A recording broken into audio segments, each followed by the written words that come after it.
akan mereview sebuah jurnal yang berjudul Machine Learning Based Reliability Evaluation Framework for Power Distribution Network atau kerangka kerja evaluasi keandalan berbasis pembelajaran mesin untuk jaringan distribusi daya. Di jurnal ini dibuat oleh Gengfeng Li, Yuxiong Huang, Zhouhong Bi, dan Tao Ding. Namanya agak susah ya karena ini orang Tiongkok yang buat. Nah, mereka melakukan penelitian ini di laboratorium kunci Shanxi untuk jaringan cerdas Universitas Xi'an Jiaotong di Tiongkok.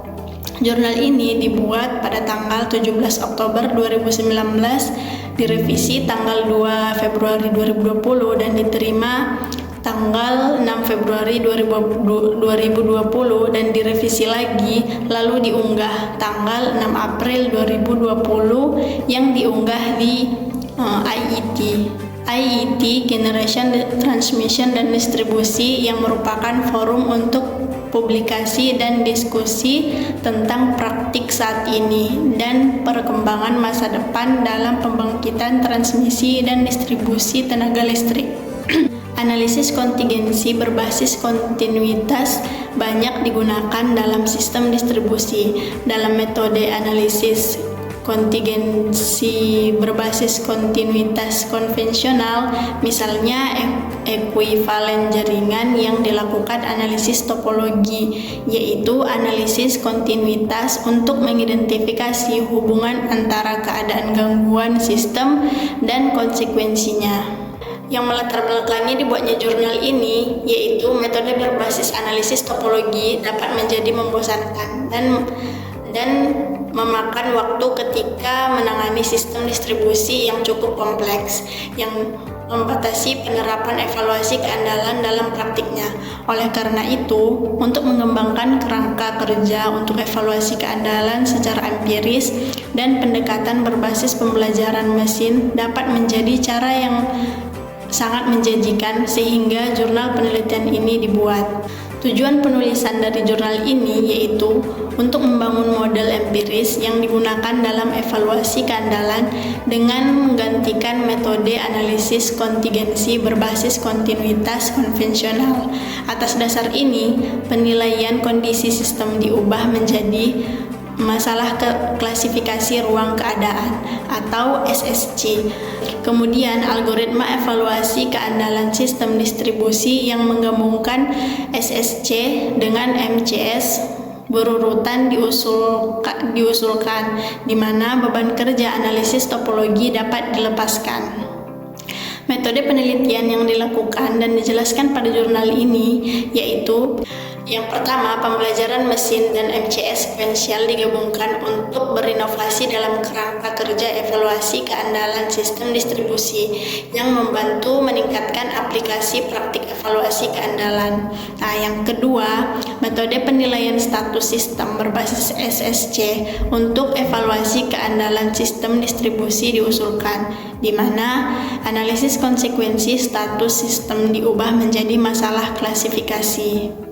Kemudian hasil dari penelitian yang dipaparkan dalam jurnal ini seperti terlihat pada layar, dapat dilihat pada gambar. Metode evaluasi keandalan yang diusulkan didasarkan pada MCS dan pendekatan partisi jalur dan zona minimal atau MPZPA digunakan sebagai pembanding untuk menunjukkan kelayakan metode yang diusulkan dalam aplikasi praktis.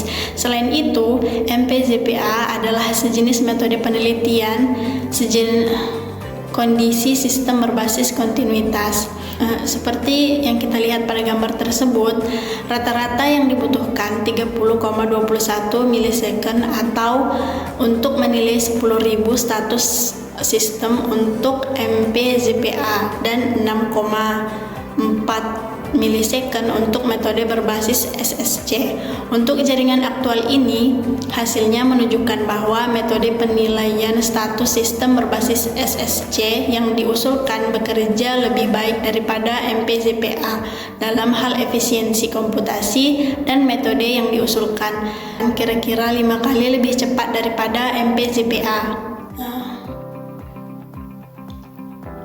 Berikut merupakan tabel dari hasil perbandingan kedua metode tersebut. Nah, perbedaannya adalah persentase kesalahan metode yang diusulkan relatif terhadap metode berbasis MPZPA. SAIFI merupakan nilai indeks rata-rata frekuensi gangguan yang terjadi pada sistem tenaga listrik. Nah, kemudian nilai SAIDI merupakan nilai indeks rata-rata durasi atau lamanya gangguan. Dapat dilihat, gangguan yang terdeteksi pada MPZPA itu lebih besar ya nilainya. Nah, kemudian ini nilai ANS adalah singkatan dari Average Energy Not Supplied. ANS ini adalah indeks keandalan yang digunakan dalam industri tenaga listrik untuk mengukur jumlah rata-rata energi yang tidak disalurkan kepada pelanggan selama periode tertentu. Kemudian ini nilai ASI, stand for Average Service Availability Index atau ketersediaan layanan rata-rata. Ini adalah indeks keandalan yang digunakan dalam industri kelistrikan untuk mengukur ketersediaan rata-rata sistem tenaga listrik dari sudut pandang pelanggan. Kesimpulan yang tercatat dalam jurnal ini yaitu mengusulkan kerangka kerja evaluasi keandalan berbasis pembelajaran mesin dan metodologinya untuk sistem distribusi daya. Kelebihan dari jurnal ini yaitu penerapan metode yang diusulkan dalam jaringan yang lebih kompleks, misalnya jaringan distribusi aktif, sistem energi terintegrasi, dan lain-lain. Nah, kekurangan dalam jurnal ini yang disebutkan yaitu membutuhkan lebih banyak penelitian karena distribusi daya dilakukan secara empiris untuk pertama kalinya. Masih ada banyak keterbatasan yang perlu diatasi dalam pekerjaan di masa depan, sehingga penelitian dalam metode ini dilakukan harus lebih dari 1 kali penelitian, sehingga masalah-masalah yang ada di masa depan nanti dapat teratasi. Sekian dari aku yang mereview jurnal yang berjudul Machine Learning Based Reliability Evaluation Framework for Power Distribution Networks ini. Semoga bermanfaat. Wassalamualaikum warahmatullahi wabarakatuh.